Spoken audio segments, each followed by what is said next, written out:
Kayfabe was a way to show respect to the audience and respect your own business. It was a way to protect it. But to be the man, you gotta beat the man. And I'm saying, we are the generation. You make your rules, and we will. Give the people what they want.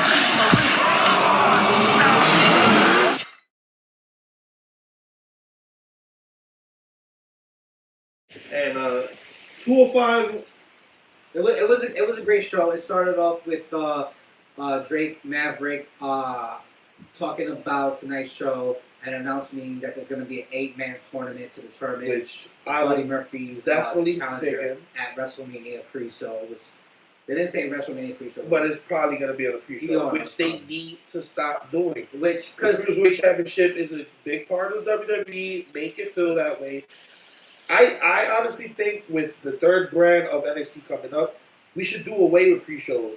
And the actual pre-show should just be the start of the show so we can have that extra hour, 2 hours to implement the new NXT guys, implement 205 Live in a way that's on the same level as the rest of the WWE roster. I agree. Calling it the pre-show kind of like diminishes the Cruiserweight Championship when every time for the past couple of months, every time there's a Cruiserweight Championship on the main roster on pay-per-view, it's always one of the best matches on the whole card. Not just the pre-show, the whole card. That's a lot. Buddy That's Murphy. a lot attributed to Buddy Murphy. Buddy Murphy is a great champion. His challengers, I wouldn't say so much, but that's neither here or there. But Buddy Murphy is a great champion. He's improved a lot this past year. His mic work is ridiculous. He's showing why he's the greatest Cruiserweight champion. Not of just right now, but of all time. So let's get into more of it. We got Humberto Carrillo Versus the tattoos. versus some tattoo Wearing TJP. I don't know who this was. It was a bunch of tattoos wearing Oh, okay. TJP. Okay. Not TJP with new tattoos. It was two tattoos wearing TJP. So this was T.J. Perkins' last match with the WWE. And Which, I'm he started sorry. a drastically I'm sorry, different but look. that's kind of fucking hilarious. That same day or the day before, he just tweeted, like, I love WWE. I want to be here forever. Has his match, which I can't lie, was a great match. Very technical, very high-flying, a lot of submission work on TJP. Once again, I respect TJP as a wrestler, and these was one of those matches that was like, damn, TJ's giving a good show. I just can't stand TJ. I just cannot stand TJ Perkins for some reason. And you can see how I'm getting it. It's like an animalistic thing. Like, I just can't stand you, bro.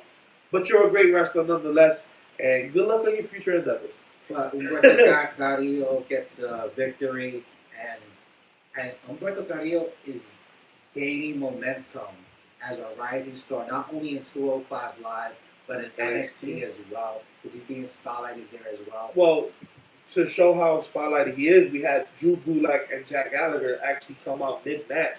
They did not interfere. They were literally just there. It looked like they were actually giving advice to Humberto and pretty much telling him, giving him little tips to actually push them to the win. Yeah. And at the end, we see Humberto get carried in the air by Jack Gallagher and Drew Gulak. So, are we seeing a new faction forming? It looks like we're seeing a new faction. It seems like it because they need somebody to replace Brian Kendrick, who they kicked out of a couple months ago. So we'll see how that goes. However, Humberto Carrillo's style is more aerial and high flying. Definitely. And we all know Drew Gulak is not like that for a better 205 Live or a better NXT. So we'll see how they'll try to mold Humberto Carrillo from using high flyer into more technical. We'll see how that goes down. But the next segment, we get Tony Nese, and he cuts a promo and about how he proved that he's better. Not to cut you off, but in my notes, I literally have Tony Nese promo, blah. It was alright. I do not like Tony Nese on the mic. Like, he's good. He's like, I need to believe in myself. And you had the 8 packs and you didn't believe in yourself? Nah, the Apex. All this cocky confidence Apex character he had. all this 1, 2, 3, 4, 5, 6, 7, 8 is not gonna win you matches. What's gonna win you matches? But that was is being the 8 strongest. reasons. That was 8 reasons. That's the 8 reasons to watch him. Now he's gonna show you the other reasons why he's gonna be the champion. And that he was saying that he beat Noam Dar and kicked him out of 205 Live, and now he's probably gonna stay at the NXT UK and whatever mental block that was holding him back. He got over it, and he's gonna win the tournament and become the new cruiserweight champion at WrestleMania, which is interesting. No, he's not. Which is interesting because he's aligned with Buddy Murphy at the moment. Tony Nese isn't, mark my words at me, Tony Nese is not going nowhere near that title. And the person I feel is going to eventually get into that spot and win the title at Mania is the person in the next promo, Mike Kanellis and Maria Kanellis. They do a promo backstage. And I literally have better. Why I put better? Because their promo from last week was horrible. Every time we lose, we win. No! Every time you lose. This makes no fucking sense. I mean, this week, what they were trying to say is that what it's doesn't kill them, what doesn't kill them makes them stronger. You know, that they find mistakes since they're fighting new competition and everything. So eventually, you know, Mike Kanellis will be on top eventually. And I understand that. But I don't know about this backstage promo with the interviewer and then, you know, telling the interviewer to shut up. I kind of like when Maria does that. Who's that? And honestly, they need to stop fucking harping on the fact that they got 15 years of experience because Maria, your 15 years of experience, half of that shit wasn't even in-ring experience. So, yeah, kind of stop saying that. She needs to be in a match.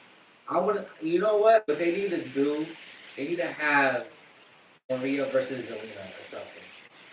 Something to legitimize what the hell Maria's saying. Because you being a manager and you being an in-ring competitor is two different beasts. And you would never be a successful in-ring competitor. Exactly. So, but nonetheless, it was a better promo. I don't think so, but we'll move on. Better promo for the week. Well, you know what's a better promo than both of them? I pretty much think you're gonna say Daivari. Exactly. And Daivari's I agree. promo was the better one out of all three. Oh my god! I agree. Thank God for Daivari. He's coming out and he's proven why he shouldn't be paired with these failures, like the wannabe rapping wrestler and some Japanese wrestler who can't even cut a decent promo to get fans to cheer him on. Yeah, he should. So it was great. It leads to him pretty much squashing a bum, though. Yeah, Johnny basically. Basically on Empire, probably. But he wins it with the Cobra, very Iron Sheik like. You know, he definitely humbled Mr. Lyons. Well, maybe we'll see bigger things for Daivari.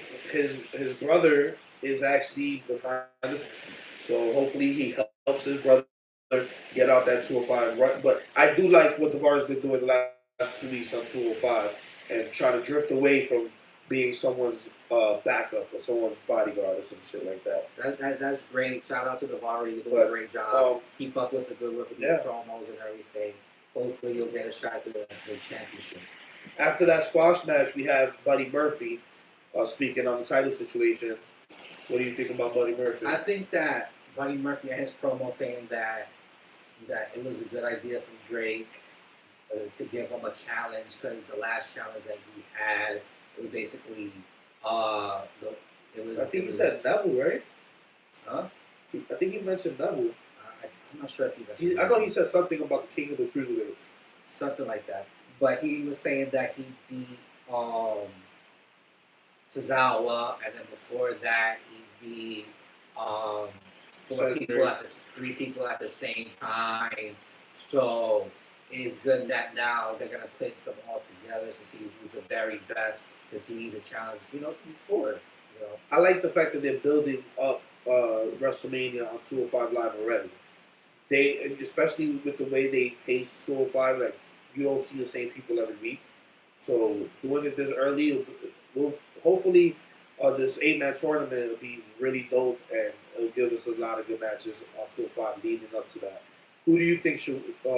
I think Mike Kanellis is going to eventually redeem himself, win this tournament, and win the title at Mania. Who do you think? Who do I would like to eventually win? I would say either Davari or maybe Garillo, to tell you the truth. Gotti, I could see him.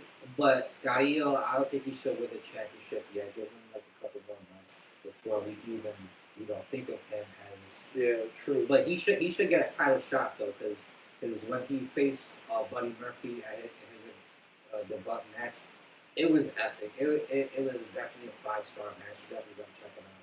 Yeah. So the next the main event, which was Cedric Alexander versus Mike Kanellis with Maria at ringside. It was a great match. There's always a great match when Cedric is involved. He just needs to always work on his promos and everything. Yeah. Stop being so bland and everything. I always have that criticism. Right now, I feel like Cedric is at his Rocky Maivia phase of his career. Where he's just he's at that now, already being a cruiserweight champion. I'm giving 110%. I'm gonna just go out there and eventually I'll become the cruiserweight champion. Whatever, Cedric. We need you to become sad. So I believe Mike got a forced 3 count off of interference of Maria, and then like the referee had to reverse the decision, and then Cedric went with the lumbar check for the win, right? Something like that. Well, yeah, that happened here. So Cedric ends up going for a springboard off the ropes, and he ends up slipping and kind of selling a knee injury. Mike Kanellis starts attacking the knee after he fails on the springboard, and then pretty much Maria kind of distracted the ref and distracted Cedric, which led to Mike actually kicking the shit out of Cedric. He actually pulled off the win. Then the referee reversed the decision, realizing that Cedric actually lifted his shoulder off the mat. Lumbar, like you said, lumbar check for the win. Yeah. So more foreshadowing that Mike is almost at that win. He's almost going to do it. So that's why I believe this tournament is to build Mike Kanellis with an eventual win at Mania, or just at least that match at Mania. And that was a great. Wait. So after that, Drake Maverick announces the first 2 matches of the tournament. We have Kalisto versus Tony Nese and Kendrick versus Drew Gulak for next week's show. Ooh, I see Gulak going over, and I see hopefully Tony Nese. Hopefully Tony Nese. We don't need. He already had enough. He got his own. He got his own stable. He's on Raw and 205. He doesn't need any more time. Let's see Gulak. Those are my picks, and that was 205 Live. Yeah. So moving on to NXT. To NXT. So NXT starts off with Aleister Black versus Roderick Strong. And let me tell you, I love this match. It was a great performance for both Black and Strong. I believe this was an over quality match. Kind of disappointed that it's not. I have in my notes, fucking hard hitting. Black and Strong are at their best. I mean, Margarello was going crazy, losing his breath, laughing out loud. so you can actually see why Aleister Black was chosen to represent NXT in the main roster. Mind you, this was an NXT that acknowledged the fact that it was after this Monday night, after this Tuesday night. So this is a 3 days straight Aleister Black is in matches, and the quality just kept increasing. This match versus Roger Strong, go watch it. Like I don't even want to get into full details of what happened, what strikes, what moves. It even shows Crazy. why Rowdy should get a shot at the North American title Definitely. ASAP. I just want to say one spot. Rowdy had Aleister Black in a torture rack on the apron, and then he throws him onto the turnbuckle. Yeah. He throws his just throws him at his neck, just connects with the turnbuckle. He slides down to the outside. That was crazy. Very great. But Aleister Black hits a black mass from out of nowhere for the win. Undisputed Era comes out to beat up Aleister Black. Ricochet makes the save as Undisputed Era retreats. So it was setting up storylines on top of storylines. On top, yeah. You see. That's what NXT does well. They know how to balance a whole bunch of moving pieces. You see the Undisputed Era viciously trying to go after the gold. They're trying to take out the number one contender for the NXT title. And then Ricochet, who recently is still having issues with Undisputed Era, and Adam Cole as well. So we'll see. We're gonna see more of that. More of that. Well, the show actually started with a great Dream and Gargano promo.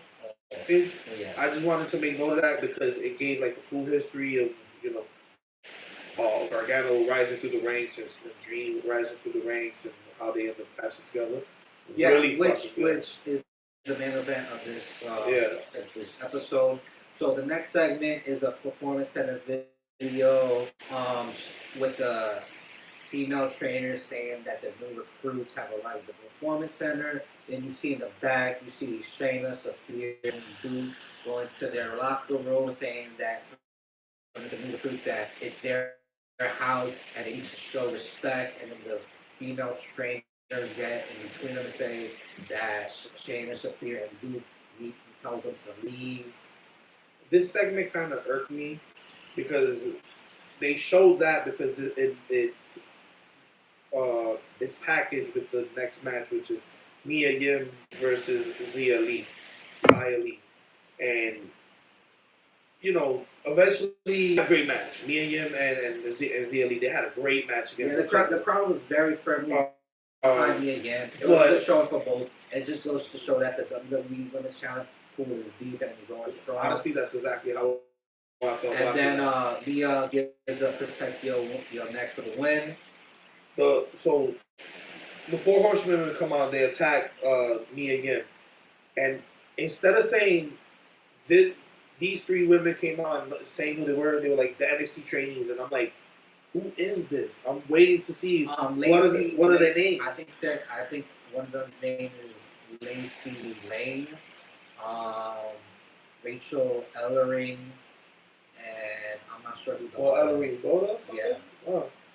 And I forgot who the other one was. But they didn't make mention of that on the actual NXT show. They just kept saying NXT trainees, which really irked me. These are people we're eventually going to see in the future, so just let us know who they are so we can keep an eye on them. Which I gotta say, Lacey, oh my gosh, she is so cute. Lacey's neck, she has like green eyes and light skin. He's infatuated over here.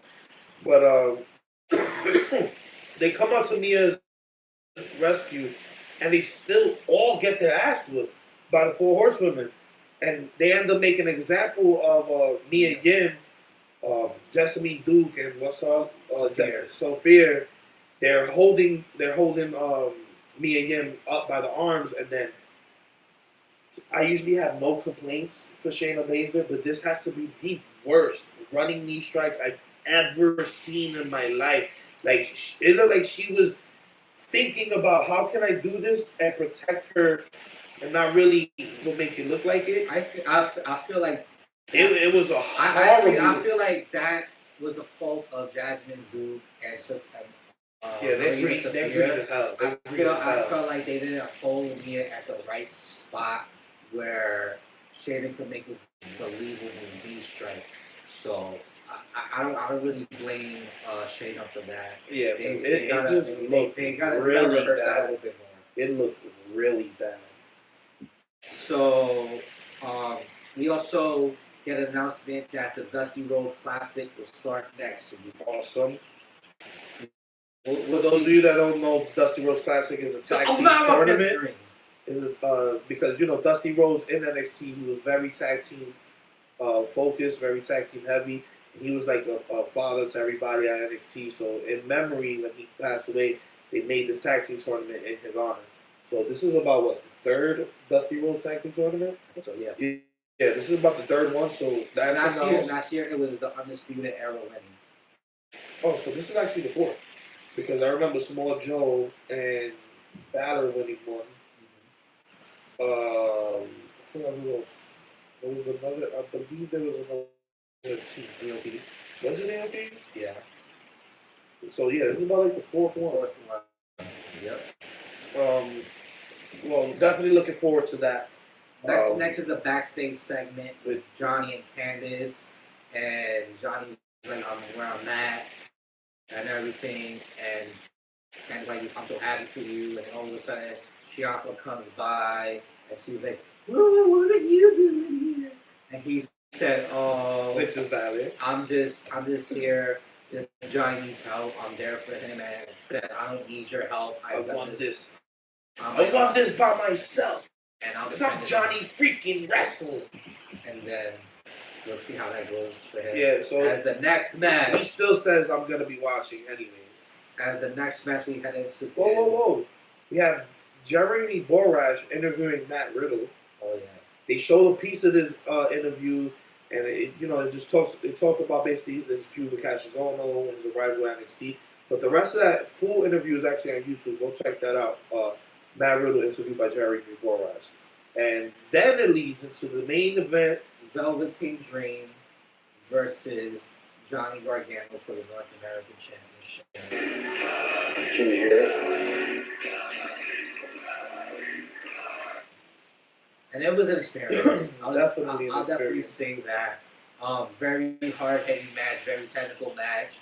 A lot long, of show long match. They had about a 30 minutes. A lot of showboating from Velveteen Dream, showing why he's the greatest showman, and not only NXT but WWE overall. And it was a great match. It was a lot. It was long. It was 30 minutes. They literally had half of the show. It was going to be a takeover. Yeah, they had a takeover caliber match. It leads to Velveteen Dream actually winning the North American Championship. So, the funny thing about this match was actually pre-recorded and it was taped with two different endings. Yeah. So people saw the championship win and saw the championship retaining endings and didn't know which one that they went with. So, stemming off of Johnny representing, he is a transitional champion. Transitional champion. He's only been champion for what 2 weeks. So, coming off of that, Raw and SmackDown, Johnny's going to be representing NXT on the main rosters. So maybe they wanted Dream to take that title off him. I don't know, because Ciampa's still champion too. I already know what's going to happen. What's that? I feel that DIY is going to enter the Dusty Rhodes Tag Team Classic. They're going to get to the final round, lose to whoever. Ciampa's going to try to blast Johnny onto the stage again.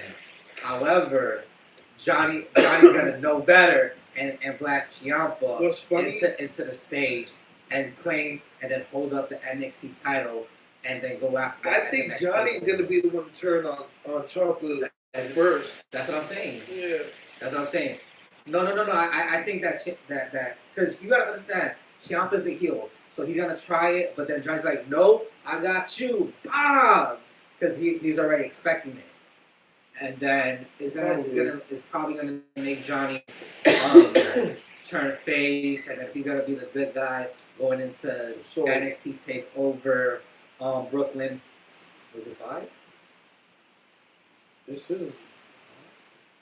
I don't know. Was it 5? 4? I think it's 4.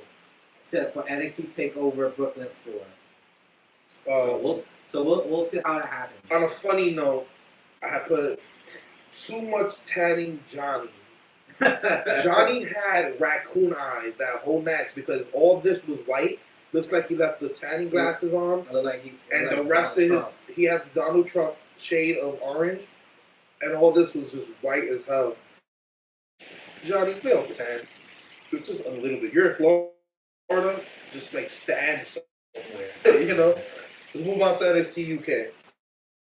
So, Oi, for the NXT UK. So, we start off with Mark Andrews and the Modfather, Flash Gordon Webster versus the Coffee Brothers. If you guys don't know Mark Andrews and Flash Gordon Webster, Mark Andrews basically just like a high flying cruiserweight, and Flash Gordon Webster is the same. However, he calls himself the Modfather because he's part of this subculture of the UK known as the Mod, which is basically like 60s style UK, basically Austin Powers type of thing. Wow, I'm glad you said that. I am glad you said that because in my notes, well, NXT UK started with the Rhea Ripley, Tony Storm build-up story promo to show how their rivalry came, which was very good promo. Check that out.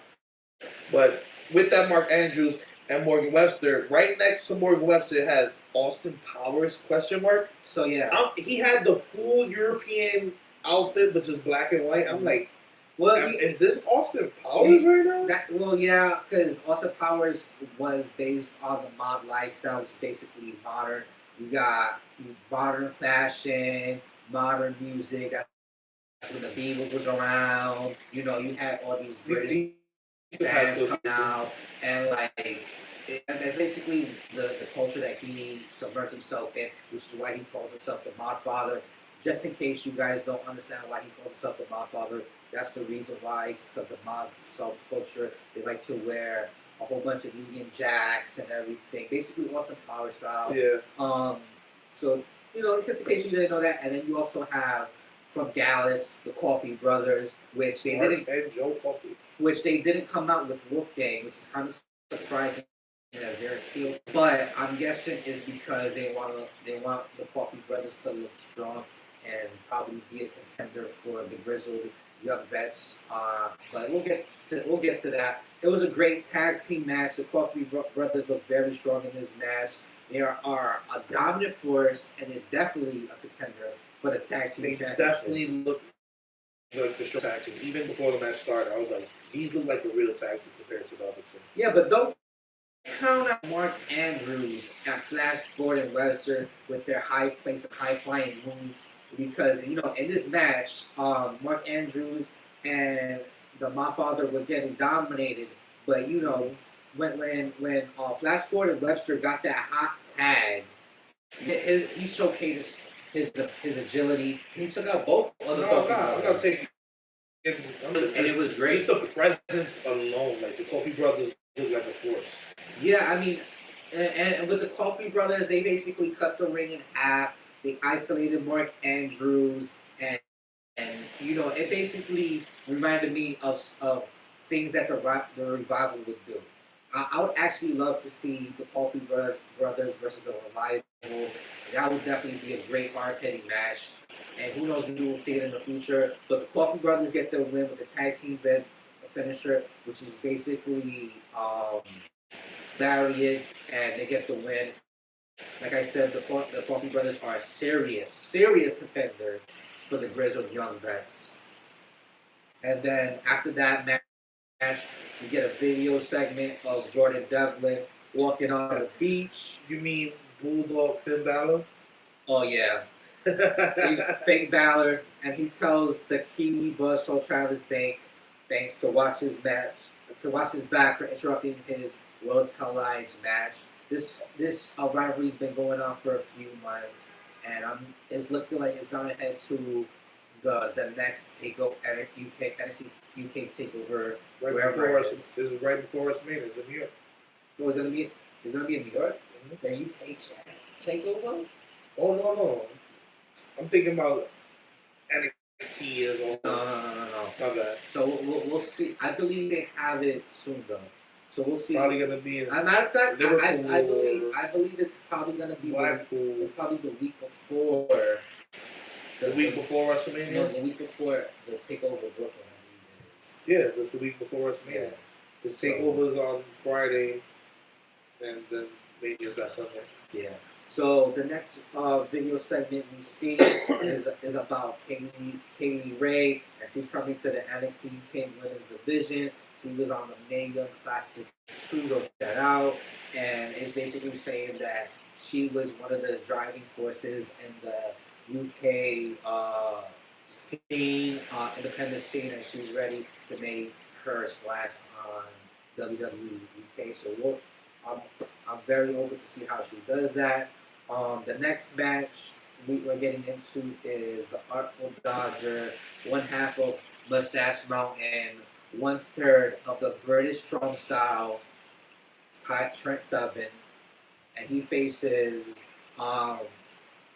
the former TM61 tag mate Shane Thor. Which, interestingly enough, TM61 this past week, Yes. they had a former member of promotion join them. I mean, the funny thing is that his partner Nick isn't even country no more. No. Well, there's two guys who came in. Yeah. And they all used to be a stable of another promotion. Yeah, and they took pictures and such. They don't need. But, I don't think they need to pull it off, because if you see the picture of them together, they pretty look dominating with or without Nick. But Nick and Shane, right?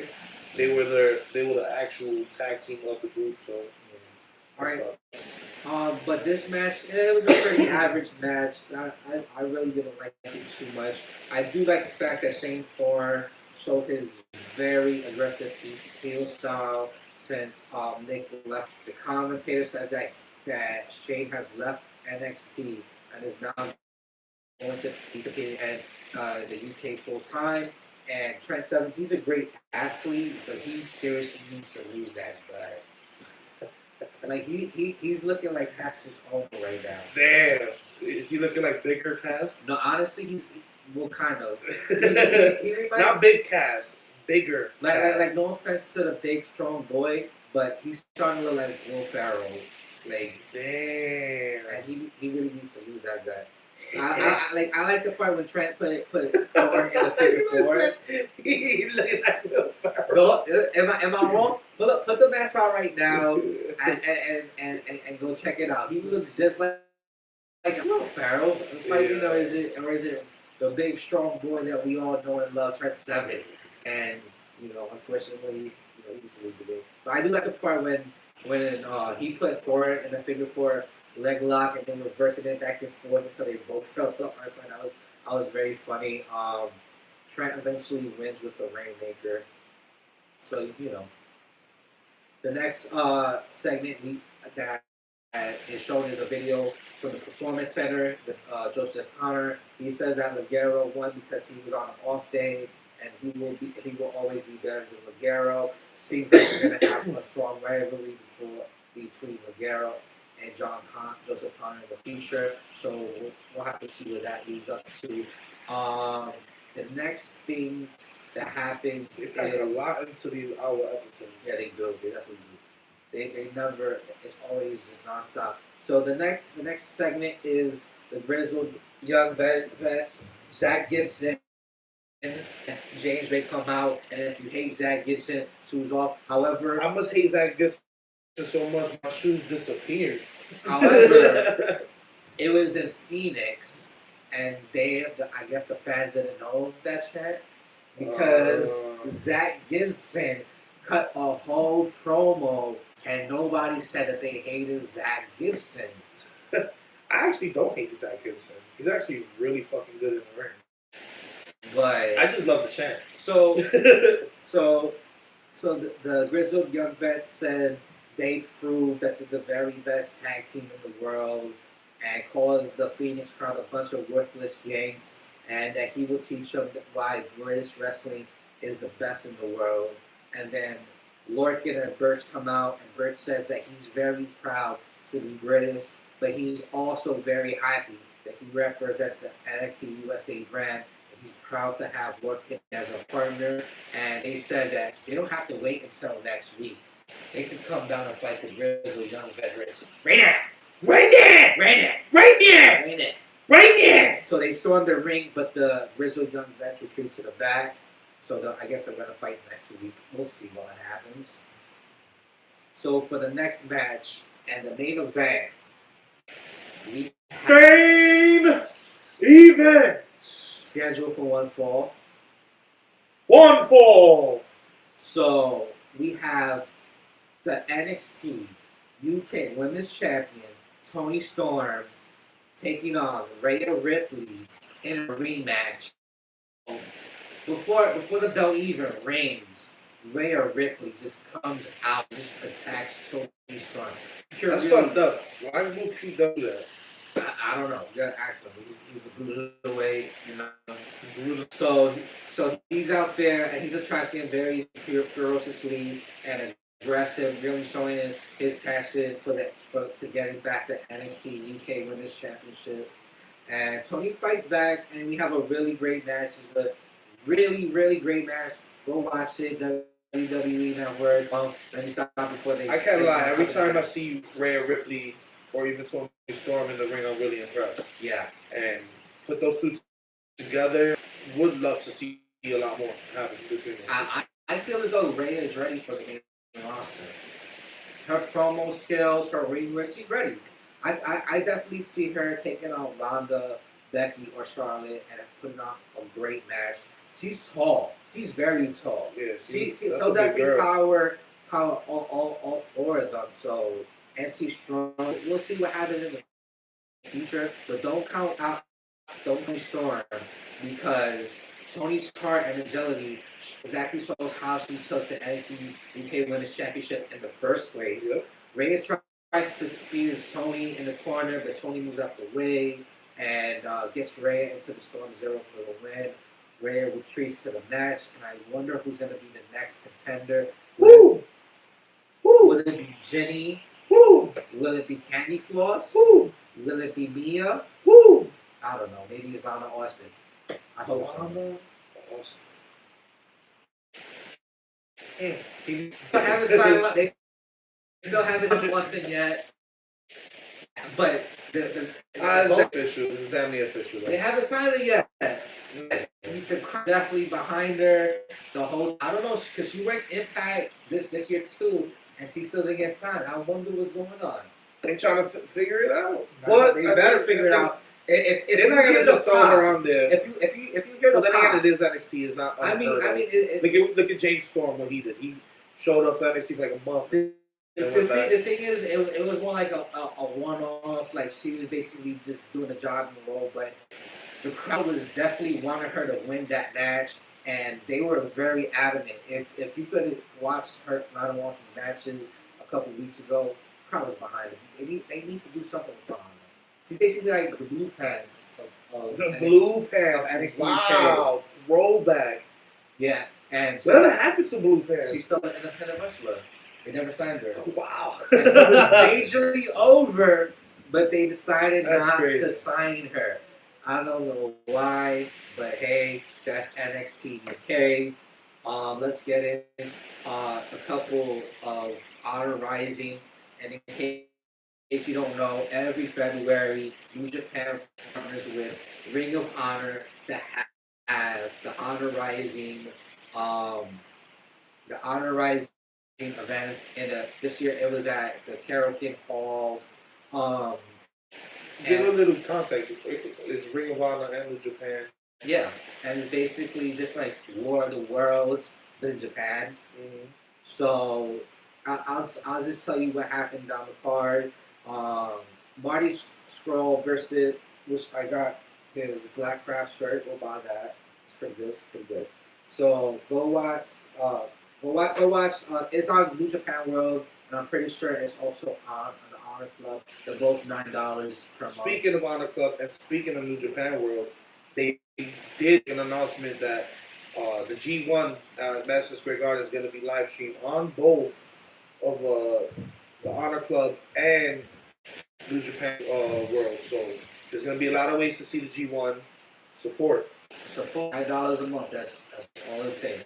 Yep. So Marty Scurll defeated Ren Narita.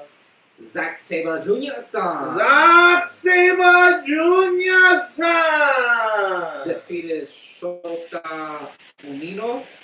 You got Jushin Thunder Liger and Jonathan Grissom, the Octopus, defeated the Bone Soldier Challenge and the Sniper of the Skies, Robbie Eagles. Robbie Eagles. That was somebody we were definitely counting out. That's what I was telling you that he was in, and he's gonna stay in Bullet Club. You guys didn't want to believe me, and look what happened. So, and then the next match we had Juice Robinson, David Finlay, and Tomoaki Onoma and Toa Inare defeated Tama Tonga, Tangaloa, Jay Briscoe, and Mark Briscoe, which is going to be a classic. We got the Gorillas of Destiny soon gonna face the Briscoe brothers at the G1 title for title. That being the IWGP Heavyweight Tag Team titles and the Ring of Honor Tag Team titles, both on at the G1. Honestly, that's one of the matches I'm looking forward to come the G1.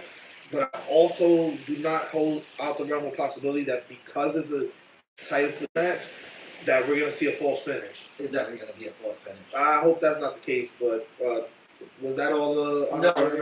Let's continue on the It's 2 days. So what a little clearer. We have Carl Cullum in the comments on YouTube. He says we can hardly... sorry about that. So, one thing I want to point out in this match, the third member of GOD came back. Hiko Leo, he's part of the GOD. He was injured, but now he's back. He made his return. So the cutthroat era is even stronger. Is what you're saying. The cutthroat era is now even stronger. So, and now let's go to the next match. Takogi Makabe, Toru Yano, and Rasuki Taguchi defeated Cheeseburger, Delirious, and Colt Cabana to defend the open-weight 6-man tag team championship. I mean, realistically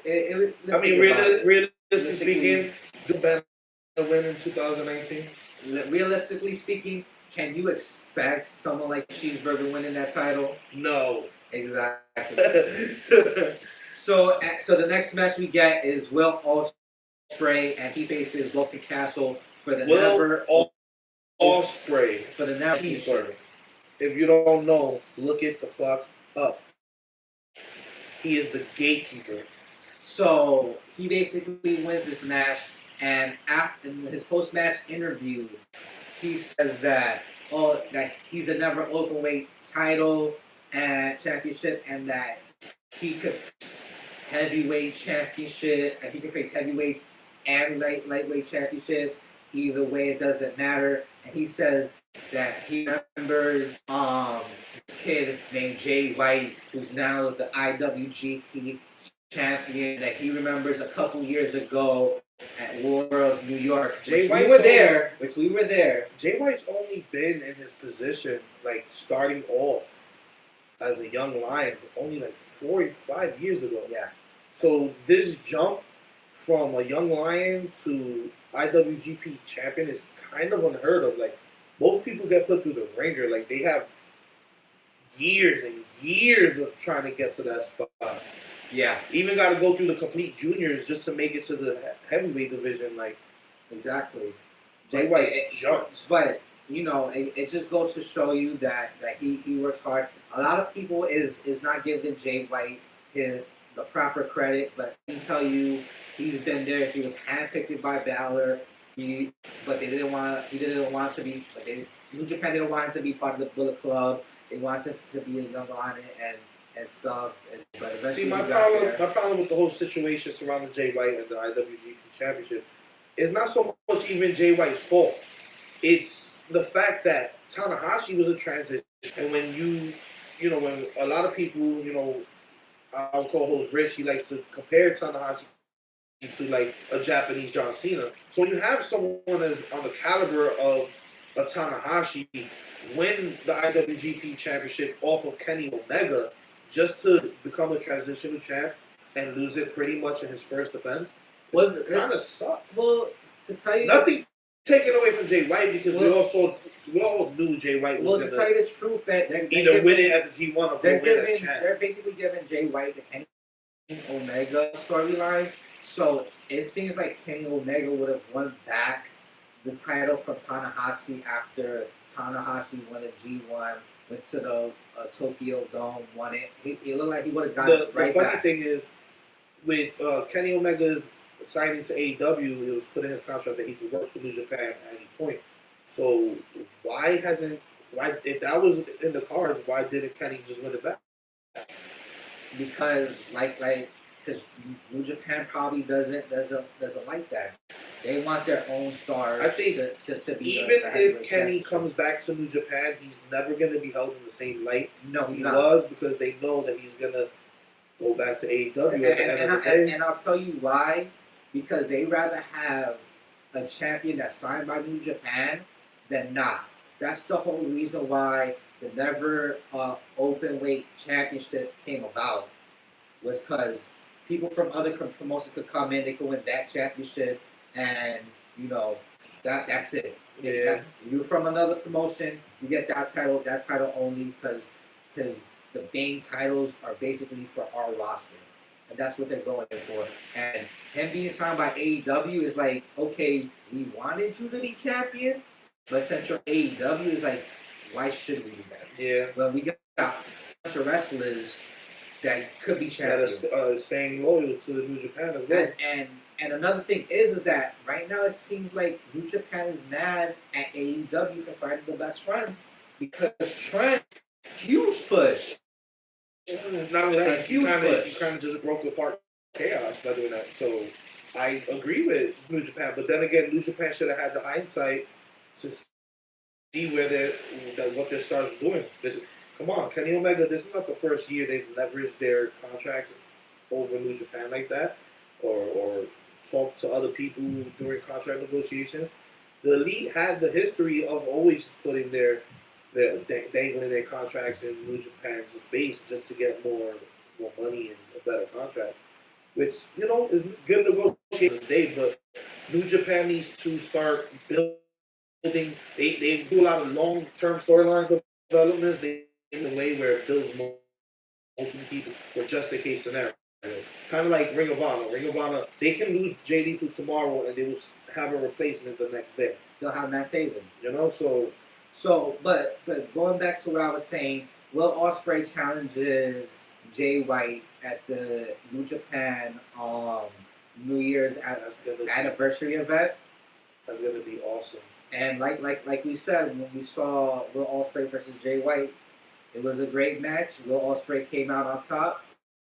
We'll see what happens next one. Hey, Jay White hasn't even accepted it, so we'll see what happens. Jay White's gonna accept. I'm pretty sure.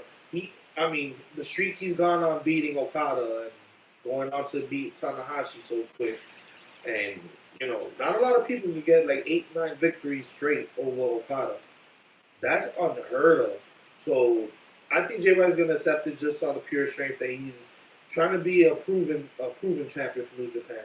Not only that, he's in the forefront of the Bullet Club, the Cutthroat era, and he has to be put in that position if you want to continue the Bullet Club name and still hold the same weight. He has to show and prove as a champion now. What I'm hoping is gonna happen, and this is just me thinking out loud here.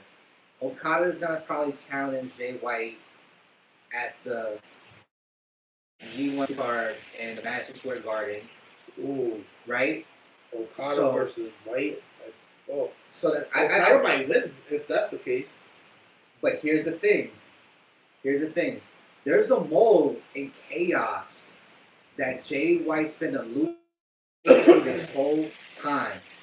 What if Will Ospreay is that mole and he's trying to swerve somebody into thinking that he's against Jay White? Okada comes, cost Will Ospreay the title, and then Will Ospreay comes back at the G1 at Madison Square Garden, betrays Okada, and joins the Bullet Club. Ooh. What would happen? My mind would explode for What would one. happen? Oh my But- god, that would be such great. Do we have booking. one who's on? Oh, it's a 2-night show. So, anyways, It's a 2-night show. Yeah. Was this So- all just part one? no, we still got 2 more matches. Jeff Cobb defeats Hiroki Goto for the Ring of Honor World TV Championship, which Hiroki Goto, when it was announced, didn't even know what that championship meant or anything, but he still wanted it. So he definitely got that, but he got. Hey, he was defeated. like, "Hey, it looks dope. I want that." So then, the main event of the night one was Hiroshi Tanahashi, Kazuchika Okada, and Jay Lethal, and they defeated the Kingdom of Matt Taven, Vinny Ooh. Marzanilla, and TK. Oh right, O'Brien. I did see the end results of that. Yeah. With Eliku and these guys holding their hands up high. And then It was a dope picture. Actually, it was like people on the forums put that up, and they were like, people complain or say that the Elite leaving, that New Japan's not in good hands, and then they have a picture of Tanahashi, Okada, and Jay Lethal. Yeah, Jay Lethal. So in the backstage interview after that, you have Okada saying, "It's funny because I hate Jay White, but I love Jay Lethal." So that's night 1. We get into night 2. We have Toa Emir and Jonathan Grissom, the Octopus, versus Zack Sabre Jr. son. Zack Sabre Jr. son! And his coach Taka Michinoku. Taka. Every time I hear Taka's in ring competition, it makes me happy. Like, that man is a legend. He has his own wrestling promotion, his own dojo. He's still and kicking and he's still wrestling. and he manages Zack Sabre Jr. So One of the most decorated WWE Cruiserweight champions. So shout out to Taka Michinoku. The next match is Marty Skull, and he defeated Robbie Eagles, the Sniper of the Sky. The next match is Colt Cabana and Toru Yano versus Delirious and Cheeseburger. 2 nights for Cole? Okay. The next match is Will Ospreay and Hiroki Goto, and they defeated Jeff Cobb and Dalton Castle. The match after that was Tetsuya Naito and Shingo Takagi, and they defeated Matt Taven and Vinny of the Kingdom. And then you have Jay Lethal defeated TK O'Brien for the Ring of Honor Championship. Just another defense under his belt. Just another defense. Now TK O'Brien, he was saying that if he beats Jay Lethal, he wouldn't be the Ring of Honor champion because Matt Taven's the real championship. So he's just gonna take the title And give it back to Matt and Taven. give it back to Matt Taven. That's what he was saying. That'd be hilarious. But he got defeated, so oh well. The Gorillas of Destiny defeated Evil and Sonata for the IWGP Tag Team Championship, and the Briscoes defeated Juice Robinson and David Finlay for the World Tag Team I Championship. like how they kind of made them collide in the first night and then kept them separate the second night. Yeah.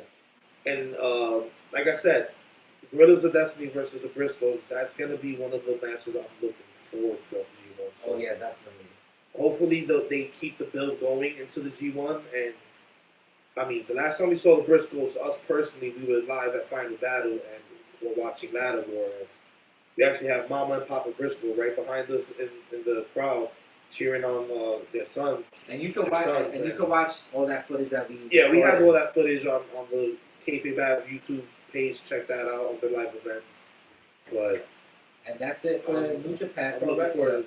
and Ring of Honor. So that was wow. So that was the news. That was Raw. That was SmackDown, That was NXT, NXT UK, 205 Live, Ring of Honor, New Japan Pro Wrestling.